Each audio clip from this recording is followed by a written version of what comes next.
Writing she didn't have to say anything. The way her fingers brushed mine, that light, almost accidental touch, was enough to make me forget what I was supposed to be doing. Maybe it was just habit for her, a polite gesture, but it felt like she'd reached right through the noise in my head and silenced it. It started on a quiet afternoon, one of those hours that feel too still to be real. She was standing by the open window of the small art studio, light spilling over her shoulders, catching the edges of her hair. Everything about her seemed deliberate yet effortless. The way she held her coffee, the slow turn of her head when she noticed me. "Did you find the sketches?" she asked, voice calm but carrying something unspoken beneath it. I nodded, though it took me a second to remember what she'd asked. "Yeah, they're here," I said, setting the folder down on the table between us. The air felt heavier there, like the space had learned to hold secrets. She smiled, not quite meeting my eyes. "You look like you haven't slept." I laughed softly, trying to sound casual. "I didn't know this project came with personal evaluations." That earned me a real smile, the kind that broke through the calm. She turned slightly, reaching for a paintbrush that wasn't there, and her hand brushed against mine again, quick, unplanned, but neither of us moved away this time. The warmth stayed. For a second, I thought she might say something. Instead, she just looked at me, her lips parting like a thought was forming but never made it out. I should have stepped back, given her space. I didn't doubt there's something about silence when it's shared, it stops being empty. It becomes a language. "You ever notice," I said quietly, "how people touch things differently when they care about them?" She glanced up, brows slightly furrowed, curious. "What do you mean?" I hesitated. "You handle your brushes like they're alive. Like you're afraid to push too hard." Her expression softened, not flattered, not amused, just quietly seen. "That's not something people usually notice. Maybe they don't look long enough," I said. Her eyes lingered on mine then, too long for it to mean nothing, too brief to be safe. The distance between us wasn't even a full step, but it might as well have been the length of a confession. The room smelled faintly of turpentine and coffee, and every sound outside, a car door slamming, someone's laughter in the distance, felt miles away. She turned back to the window, her shoulders tightening, voice low. "You shouldn't say things like that." "I didn't mean yes, you did," she said softly, almost kindly. "That's what makes it worse." I didn't know how to answer. She wasn't angry, she was careful. Like someone who'd learned what happens when you let something begin that you can't finish. Her hand rested on the windowsill, fingers tapping once before going still. I could tell she was thinking, maybe about the line she'd just drawn, maybe about how easily it could vanish. "I should get back to work," she said finally. "Of course," I murmured, though either of us moved. The light outside shifted, a slow gold creeping across the wall. She turned slightly, her profile caught in that glow, and for a heartbeat she looked at me again, not with permission, not with apology, but something in between. Then came the sound of footsteps in the hall, close, unexpected. Her gaze flicked toward the door, then back to me. Her voice barely rose above a whisper. "Don't say anything." And before I could ask why, the door handle turned. Variant, standard title, Her touch said everything her words couldn't. Part 2, expanding the conflict.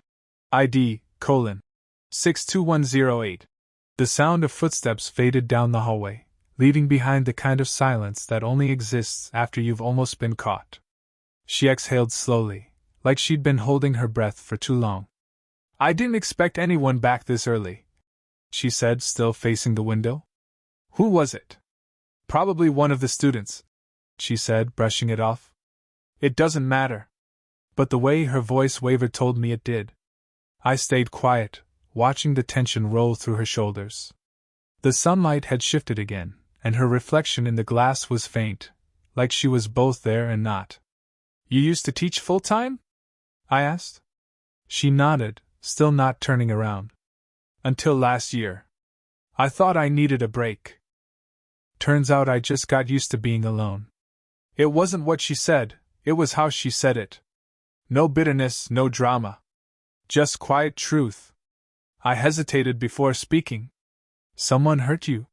She turned then, finally meeting my eyes. We all get hurt. It's what makes us careful.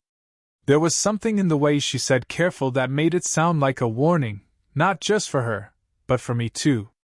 I wanted to ask more, but instead I picked up one of the sketches from the table. A woman mid-motion, her face half turned away, lines unfinished. This one's different, I said. You didn't complete it. I couldn't, she admitted softly. Sometimes you stop before you ruin what's already beautiful. The words landed heavier than I expected. She stepped closer, her scent a mix of coffee and the faintest trace of something floral. Her hand brushed the edge of the paper I was holding, then hovered near mine. Not quite touching, but close enough that I could feel the warmth radiating from her skin. You're too young to understand that, she murmured. I almost smiled. I'm not sure age has much to do with it. She looked up at me then, and something flickered, not surprise, exactly, but recognition. As if she saw a thought she'd been trying not to have reflected right back at her. Her voice softened. You remind me of someone I used to know. Someone you cared about? Her breath caught. Someone I should have left alone. The words hung between us like static. She took a slow step back, her composure returning, the confident woman again. But her hand lingered briefly on my shoulder before she passed. That touch undid every attempt at restraint. My pulse jumped, my thoughts scattered. I pretended to study the sketches again, but I could still feel the ghost of her fingers, a warmth that refused to fade. She paused by the door, watching me.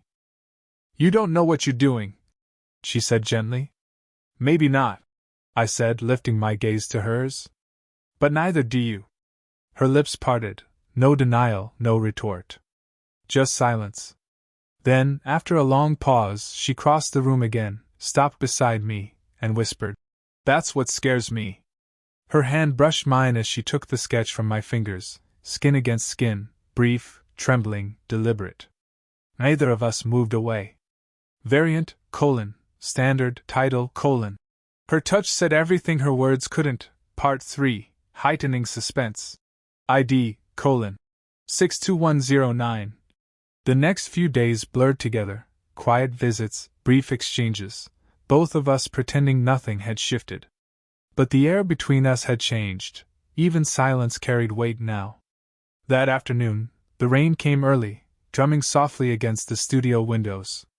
She was setting up a still life, sleeves rolled to her elbows, hair loosely tied back. I stood by the doorway, pretending to organize supplies, though my eyes kept finding her.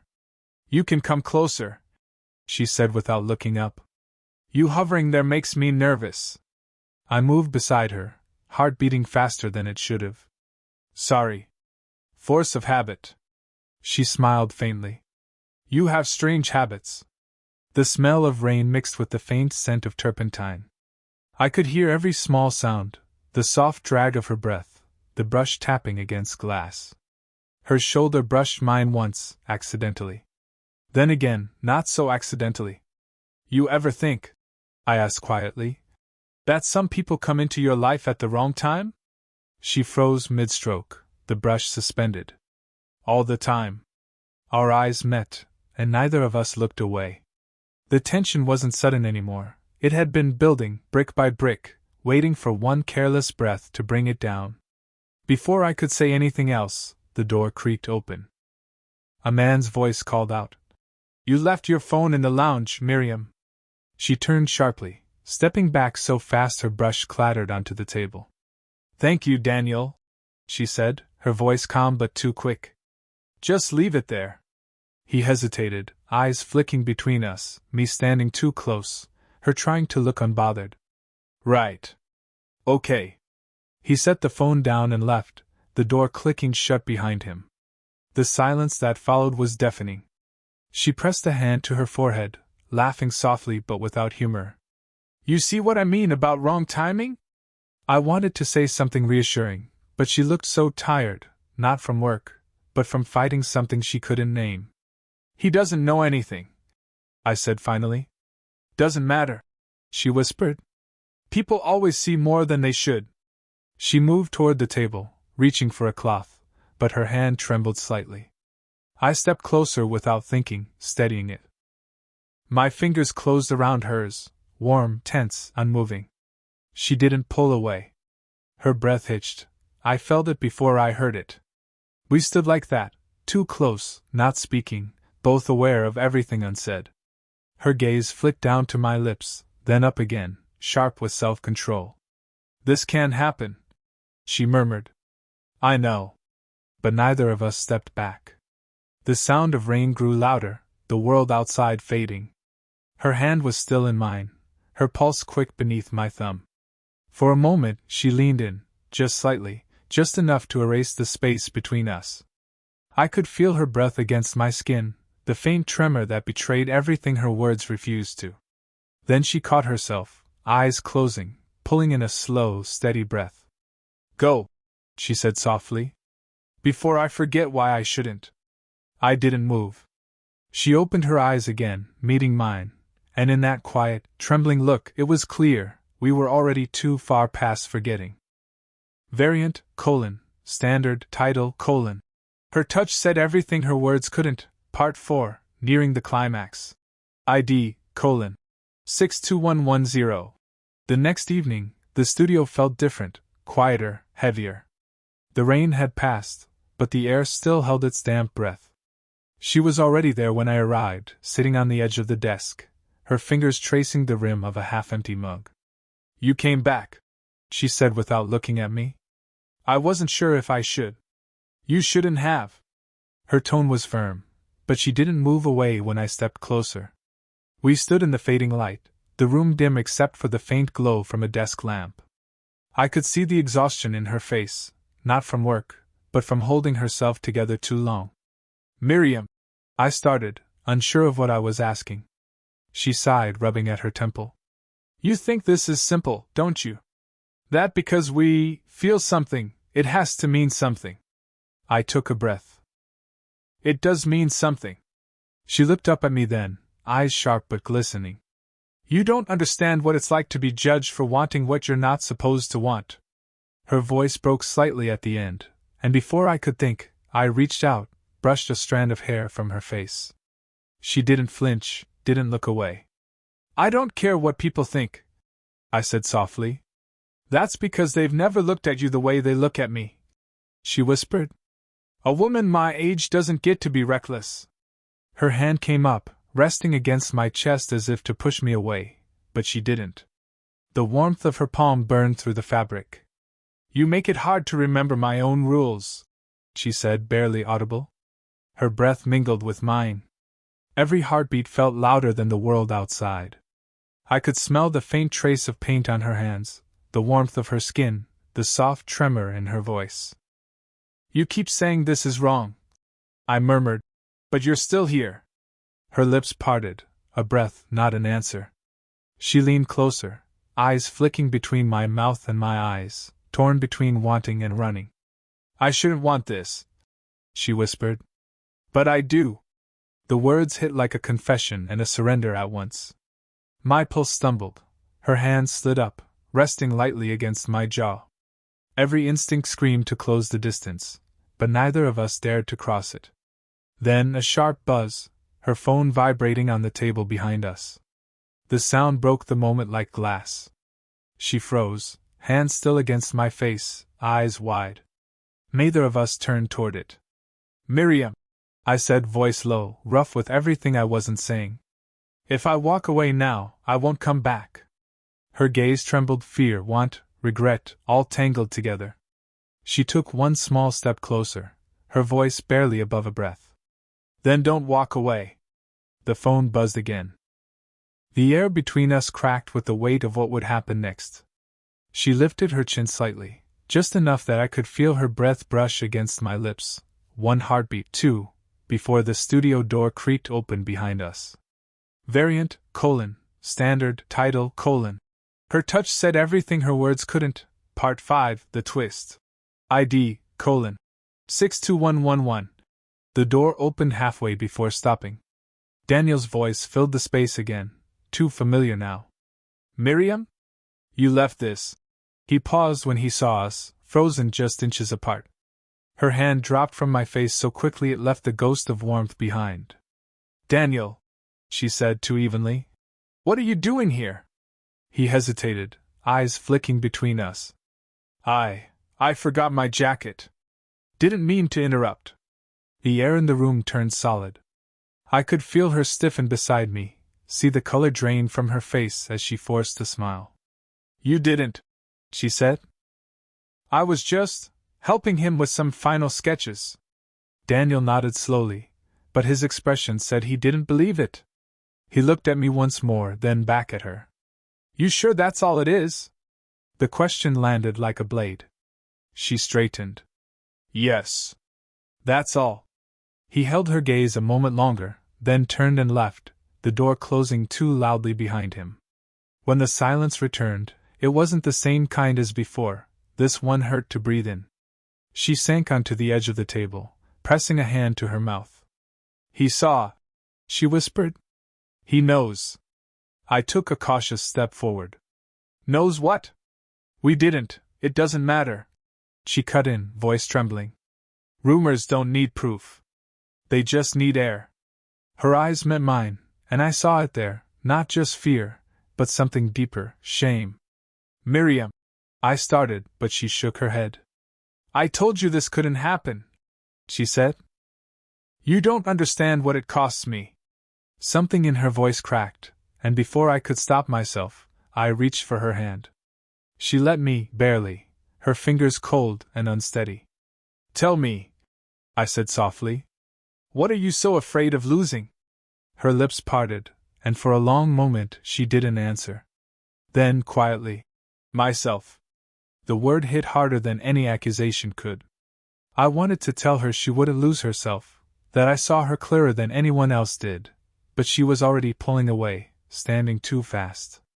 Her shoulder brushed mine as she passed, and that small contact felt like both apology and punishment. "You should go," she said, voice shaking, "before you make this worse for both of us." I didn't move. "You think this is just about me wanting you?" Her head turned sharply. "It's not," I continued, stepping closer despite everything. "It's about you not letting anyone want you anymore." Her breath caught, just once, and I knew I'd hit something real. She turned then, eyes bright, tears she wouldn't let fall gathering. "You think this is simple?" "No," I said quietly. "But it's honest." She didn't reply. Instead, she reached out, brushing her fingertips along my arm, a trembling, fleeting touch, then whispered, "Honest doesn't mean safe." And as she walked past me toward the door, she stopped just long enough to add, almost to herself, "But maybe it's time I stopped being safe." The door closed behind her, leaving only the echo of her words and the soft, unsteady thud of my heart, knowing that whatever happened next, either of us could undo what had just begun. Variant, standard, title, Her touch said everything her words couldn't. Part 6, the climax. ID, 62112. The next night, she didn't wait for me to knock. The studio door was already open, the light spilling onto the hallway floor like an invitation she'd been fighting not to make. She stood by the easel, arms crossed, the room scattered with unfinished sketches. Her voice was quiet, but steady. "You came anyway." "I had to." "You shouldn't have." I stepped inside, closing the door behind me. "You said you wanted to stop being safe." That silenced her. Her eyes shifted, uncertain. "I didn't mean yes, you did," I said. "And you know it." For a moment, neither of us moved. The rain had started again, tapping softly against the window. It filled the silence between our breaths. "You don't understand what this means," she whispered. "Then explain it to me." Her lips parted, but the words faltered. "It means if I let this happen, I won't know how to stop wanting it." I took a step closer, one, then another, until there was barely an inch of air between us. I could feel the warmth radiating from her skin, the soft tremor in her breath. "Maybe you're not supposed to stop," I murmured. Her eyes lifted to mine, full of fear and something that looked too much like hope. "You make it sound easy." "It isn't," I said. But pretending doesn't make it go away. She looked at me for a long time, as if memorizing the moment before deciding whether to destroy it. Then she reached up, brushing her hand against my face, slow, tentative, her thumb resting just below my mouth. I've spent years keeping people at a distance, she said softly. You show up, and suddenly I can't breathe without wondering if you're here. Her confession hit like a heartbeat between us. My hand found hers, fingers sliding into the spaces between. The air grew heavier, the rain louder. She leaned in, just enough for her breath to graze my jaw. If we do this, there's no taking it back. I know. Her eyes closed, her forehead resting lightly against mine. Every hesitation, every doubt, every unspoken plea seemed to fold into that single touch. Then, just when the space between us vanished, she whispered, "Tell me this isn't just about wanting." "It's not," I said. "It's about finding something I didn't think existed." Her breath caught, a soft sound, half a sigh, half surrender. Her fingers tightened around mine. And then she kissed me. Not rushed or reckless, but slow, searching, fragile. The kind of kiss that asks more questions than it answers. When she finally pulled away, her eyes were wet, her smile small and unsteady. "Now you understand," she whispered. "I do," I said. "Completely." The storm outside swelled, wind rattling the window pane. Inside, everything was still, two people finally done pretending, standing in the middle of something they could no longer hide from, no longer name, no longer undo. Variant, standard, title, Her touch said everything her words couldn't. Part 7, the conclusion. ID, 62113. The morning after the storm, the city felt washed clean, the kind of morning that looks like a new beginning but still carries the weight of what happened the night before. I found her at the studio, same as always. She was sitting by the window, light spilling across her hands. For a long moment, I just stood there, afraid to disturb the peace she'd built around herself. "You're early," she said without turning around. "So are you." "I couldn't sleep," she admitted. "Me either." She finally looked at me, and there it was, no defenses, no half smile to hide behind. Just her. The woman who'd spent so long keeping everyone out that she'd forgotten what it felt like to be seen. "I thought about what you said," she began. "About not letting anyone want me." I took a step closer, careful, slow. "And?" Her fingers tightened around her coffee mug. "You were right. I stopped believing I was allowed to be wanted, not like that. Not without apology." Her honesty made my chest ache. I sat across from her, the table between us feeling smaller than ever. "You don't have to explain," I said quietly. "You just have to decide." She smiled, faint but real. "Decide if I'm ready to stop being careful?" I nodded. For a while neither of us spoke. The light moved slowly across the floor. A brush rolled from the desk and landed softly near her feet. She didn't pick it up. Instead, she looked at me, really looked, and something in her eyes shifted. "I can't promise this will be easy," she said. "Or right. I don't want easy," I replied. "I just want real." She stood then, crossing the small space between us. Her hand brushed mine, hesitant at first, then deliberate. Our fingers intertwined, fitting together like something that had been waiting too long to happen. Her voice was barely a whisper. "You make me feel like I still have time." I stepped closer until I could feel her breath against my neck. "You do," I said.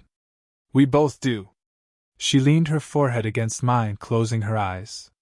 No words, no grand gestures, just the quiet rhythm of two people who'd finally stopped running from what they already knew. For the first time, the silence between us wasn't tense. It was peace. Her hand rested against my chest, her thumb tracing slow circles, grounding me. "Stay," she whispered. "I wasn't planning on leaving," I said, smiling. She smiled back, and in that small, imperfect moment, paint-stained hands, tired eyes, morning light, everything made sense. There was no fear left, only understanding. The age, The hesitation, the uncertainty, all of it faded into something simple: connection. And as she leaned against me, our hands still joined, the world outside carried on. But for once, neither of us felt the need to look away. Did you enjoy the story? What kind of stories would you like to hear next?